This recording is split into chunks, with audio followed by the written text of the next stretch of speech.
নমস্কার বন্ধুরা, বং life with গার্গিতে নববর্ষের সকালে তোমাদের সকলকে জানাই নববর্ষের অনেক অনেক শুভেচ্ছা ও অভিনন্দন।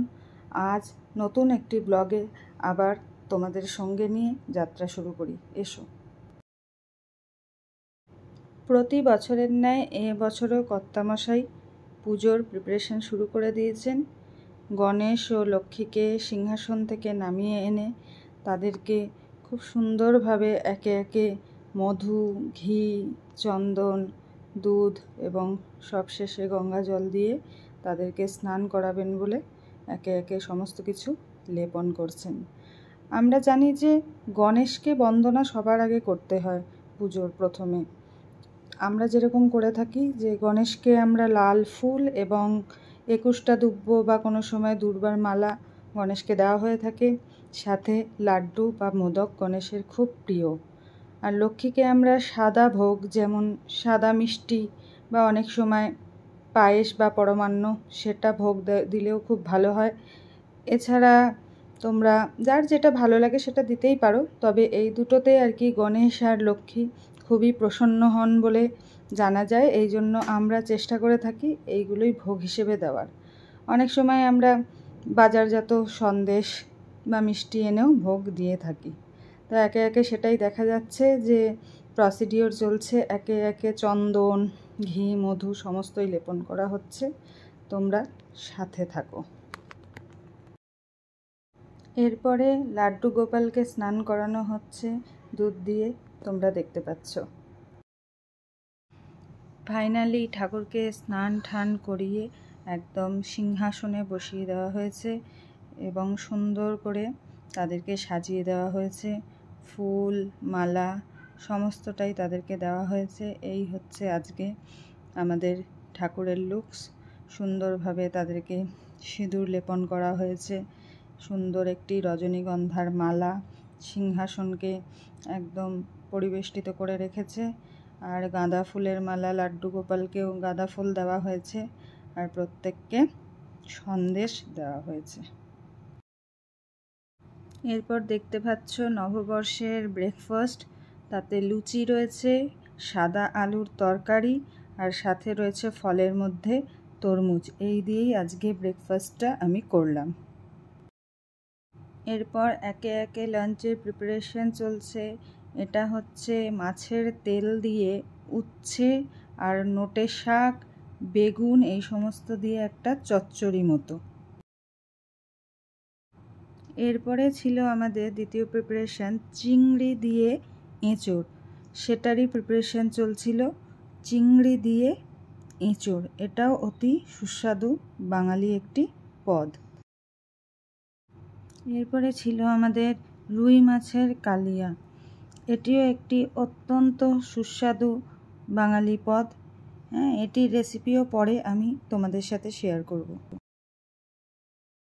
এরপরে হবে বাঙালি বাড়ির এবার মায়ের হাতের সেই মুরগির ঝোলটা হচ্ছে। প্রথমেই সর্ষে তেল কড়াইতে দেওয়া হয়েছে, তারপর খানিকটা চিনি দিয়ে দেওয়া হলো যাতে বেশ তরকারিটা একটু লাল লাল ধরনের হয়, সেই জন্য। এরপরে আলু দিয়ে দেওয়া হচ্ছে। আলুগুলোকে বেশ লাল লাল করে ভেজে নেওয়া হবে। একে একে আলু গরম তেলে ছাড়া হচ্ছে, তোমরা দেখতে পাচ্ছ, এবং সেগুলোকে সুন্দর করে একে একে নাড়া হচ্ছে এবং লালচে লালচে করে ভেজে নেওয়া হবে। লালচে লালচে আলু ভাজা হয়ে গেলে অনেকটা রান্নাই এগিয়ে যায়। এরপরে তো চিকেন বেশিক্ষণ রান্না করার দরকার পড়ে না, যেটা খাসির মাংসর ক্ষেত্রে লাগে আর কি। এরপর একে একে আলুগুলোকে ভেজে তুলে নেওয়া হচ্ছে। প্রায় প্রত্যেক কটা আলুই দেখতে পাচ্ছ যে বেশ লালচে লালচে রং হয়ে এসেছে, তুলে নেওয়া হচ্ছে। এবার তেলে পেঁয়াজ দিয়ে দেওয়া হয়েছে এবং সাথে গোটা গরম মশলা সেটাও আর কি অ্যাড করা হচ্ছে, এবং পেঁয়াজগুলোকে বেশ লালচে বাদামি করে ভেজে নেওয়া হবে। ভেজে নেওয়ার পরে একে একে যা নিত্য নৈমিত্তিক যে মশলা, সাথে একটু নুনও দিয়ে দেওয়া হলো সামান্য। তাহলে হচ্ছে যে এই যে তেলটা ছিটকাচ্ছিল সেটা ছিটকে আসলো না আর কি। সেই জন্যই এই ছোটো ছোটো ট্রিক্সগুলো, এই যে গোটা গরম মশলা পেঁয়াজের সাথে দিয়ে দেওয়া হচ্ছে। ভালো করে এটা ভাজা হচ্ছে, প্রায় বাদামি বাদামি হবে, সেই পর্যন্ত এটাকে ভাজতে হবে। এরপরে একে একে অন্য যে মশলা সেগুলো একে একে অ্যাড করা হবে। তোমরা দেখতে থাকো এবং খুব সহজেই এই মুরগির ঝোলটা আর কি হয়ে যায়। তোমরা দেখতে থাকো পুরো ভিডিওটা। এরপরে টমেটো অ্যাড করা হলো। পেঁয়াজগুলো প্রায় বাদামি হয়ে গেছে, এবার টমেটোটা দিয়ে খুব ভালো করে কষতে হচ্ছে, যাতে টমেটোটা আস্তে আস্তে আর কি গলে যায়। ওই জন্য বেশ গলে গেলে তারপরে টমেটোর যে একটা মাখো মাখো ভাবটা, সেটা আর কি আমরা পেস্টের মধ্যে দেখতে পাবো। সেই জন্যই ভালো করে টমেটোটা দেওয়া হচ্ছে, টমেটোটা পেস্ট করা হচ্ছে। এরপর একে একে অন্যান্য যে সমস্ত মশলাগুলো আছে সেগুলো দেওয়া হবে, একটু ঢেকে দেওয়া হলো। এরপর দেখতে পাচ্ছ একে একে সমস্ত মশলাগুলো দেওয়া হয়েছে। হ্যাঁ, যে এখানে রয়েছে শুকনো লঙ্কার বাটা, আর তার সাথে রয়েছে তোমার ধনে বাটা আর জিরে বাটা, এই সমস্ত কিছু দেওয়া হয়েছে। তার আগে আমরা দিয়েছি আদা বাটা, রসুন বাটা, পেঁয়াজ বাটা, এই সমস্ত দিয়ে বেশ ভালো করে এবারে মশলাটাকে কষা হচ্ছে। যা নিত্য নৈমিত্তিক মশলা লাগে সেগুলোই দিয়ে বেশ কষা হচ্ছে, এবং একটু বেশিক্ষণ ধরেই কষাতে হবে, যাতে একদম মশলা থেকে তেল ছেড়ে আসে, তবেই বোঝা যাবে যে প্রপার মশলাটা কুক হয়েছে। এবার হলুদ দেওয়া হলো। এরপরে একে একে স্বাদ মতো নুন দেওয়া হবে এবং মশলা কষতে থাকা হবে। এইভাবেই কিন্তু বেশ মায়ের হাতের ভালোবাসাও এর সাথে মিলেমিশে যাচ্ছে রান্নার মধ্যে, এবং রান্নাটাকে আরও অতিমাত্রায় সুস্বাদু করে তুলছে। তোমরা দেখতে থাকো শেষ অবধি। এরপরে গরম মশলা সহকারে আর একটুখানি ঘি দিয়ে আমরা আর কি মাংসটাকে নামিয়ে ফেলবো। ঘি আর গরম মশলার সুঘ্রাণে রান্নাঘরটা ম ম করছে। তোমরাও বাড়িতে এইভাবে মুরগির ঝোল রান্না করে দেখতে পারো, ভীষণও সুস্বাদু হয় খেতে। এবং গরমের দিনে এরকম সহজপাচ্য মুরগির ঝোল খুবই ভালো, কারণ গরমে খুব বেশি স্পাইসি বা রিচ রান্না আমাদের আর কি হজম করতেও অসুবিধা করে।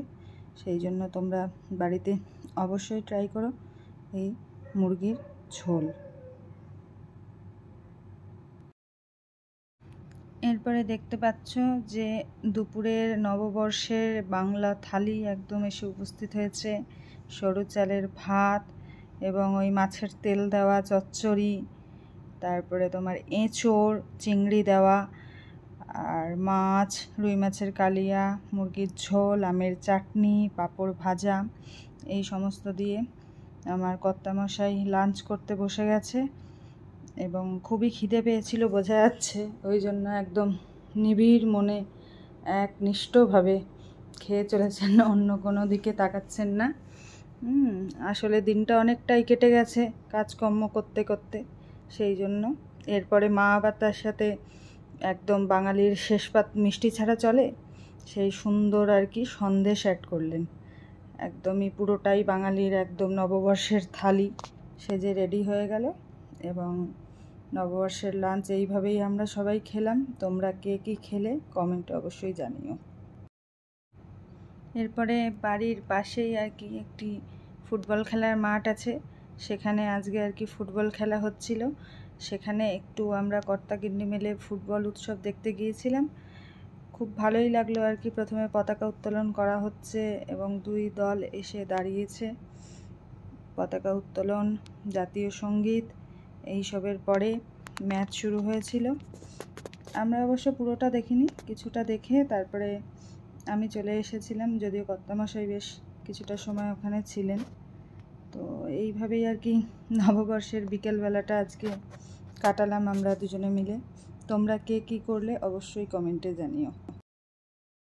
বাড়ি ফিরে এসে ক্লান্ত হয়ে গিয়ে এনার্জি সঞ্চয় করার জন্য একদম ব্ল্যাক টি আর সাথে একটু চাল ভাজা নিয়ে বসে পড়েছিলাম।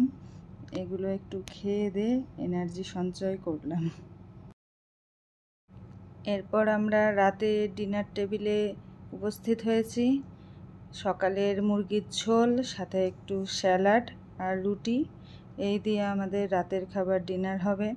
মা বসে আছে, মাও সারাদিনের কাজকর্ম করে ক্লান্ত। এদিকে টিভি দেখতে দেখতে আমরা সবাই ডিনার করব। ঘরে কর্তামশাই, তাকে এখন ডাকাডাকি করা হচ্ছে। রাত্রি 9:30 প্রায় বাজে, কারণ কালকে সকাল সকাল উঠতে হবে। সকাল সকাল উঠে আবার অনেক কাজকর্ম আছে, নিজের কর্মক্ষেত্রে যাওয়া আছে। তাই সবাইকে, যে যেখান থেকে দেখছেন, সবাইকে আবার নববর্ষের শুভেচ্ছা অভিনন্দন জানিয়ে ব্লগটা শেষ করছি। ভালো থাকবেন, সুস্থ থাকবেন।